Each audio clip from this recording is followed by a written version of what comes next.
Hello friends, welcome to our channel. இன்றைக்கி நம்ம சேனலில் வந்து ரொம்ப டேஸ்டியான மட்டன் ரத்த பொரியல் எப்படி செய்ய போகிறதுன்னு தான் பார்க்க போகிறோம். இது வந்து ஈரல் சாப்பிட்றோலையே அதே டேஸ்ட்லேயே தான் இருக்கும். வாங்க எப்படி செய்கிறதுன்னு பார்க்கலாம். வீடியோக்குள்ளே போகிறதுக்கு முன்னாடி நீங்கள் என்னுடைய சேனலை சப்ஸ்கிரைப் பண்ணலாம். மறக்காமல் வீடியோக்கு கீழே உள்ள ரெட் கலர் சப்ஸ்கிரைப் பண்ணி ப்ரெஸ் பண்ணி சப்ஸ்கிரைப் பண்ணிக்கோங்க. அப்படியே பக்கத்தில் உள்ள பெல் ஐக்கானையும் கிளிக் பண்ணி அதில் ஆளுங்கிற ஆப்ஷனை சூஸ் பண்ணிக்கோங்க. ஸோ நான் நெக்ஸ்ட் போகிற வீடியோஸ்லாம் நீங்கள் மிஸ் பண்ணாமல் பார்க்கலாம். இப்போது அடுப்பில் ஒரு கடாய் வச்சு அதில் கொஞ்சமாக எண்ணெய் விட்டு ஹீட் பண்ணி வச்சுக்கோங்க.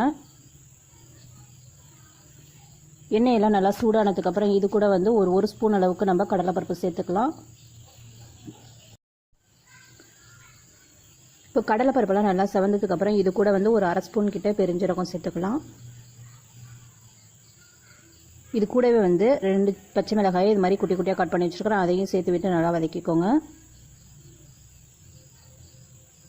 இப்போ இதெல்லாம் நல்லா வதங்கினதுக்கப்புறம் இது கூடவே வந்து கொஞ்சமாக நம்ம சின்ன வெங்காயம் கட் பண்ணதை சேர்த்துக்கலாம்.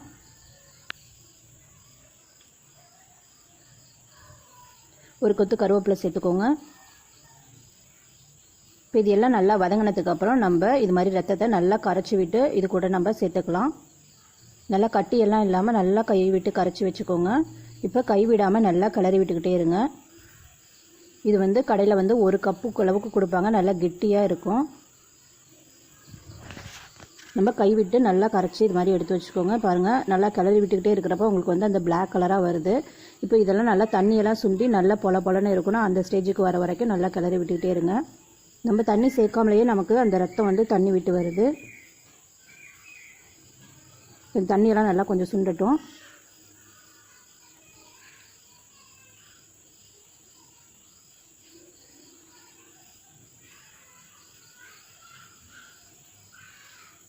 இப்போ தண்ணியெல்லாம் நல்லா சுண்டினதுக்கப்புறம் இது கூட வந்து ஒரு ஸ்பூனுக்கு துருவின தேங்காய் சேர்த்துக்கலாம்.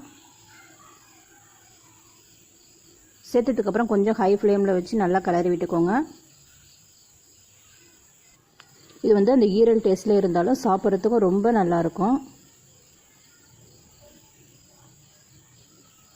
நல்லா இது மாதிரி பொலன்னு இருக்கட்டும். சாப்பிட்றதுக்குலாம் ரொம்பவே டேஸ்ட்டாக இருக்கும். இது வந்து வேறு ஒரு பாத்திரத்துக்குள்ள நம்ம மாற்றி வச்சுக்கலாம். அவ்வளோதான், மட்டன் ரத்த பொரியல் வந்து ரெடி ஆகிடுச்சு. கண்டிப்பாக நீங்களும் ட்ரை பண்ணி பார்த்துட்டு எப்படி இருந்ததுன்னு சொல்லுங்கள். இந்த வீடியோ உங்களுக்கு பிடிச்சிருந்துச்சுன்னா லைக் பண்ணுங்கள், கமெண்ட் பண்ணுங்கள், ஷேர் பண்ணுங்கள். மறக்காமல் என்னுடைய சேனல் நீங்கள் சப்ஸ்கிரைப் பண்ணுங்கள். தேங்க்ஸ் ஃபார் வாட்சிங்.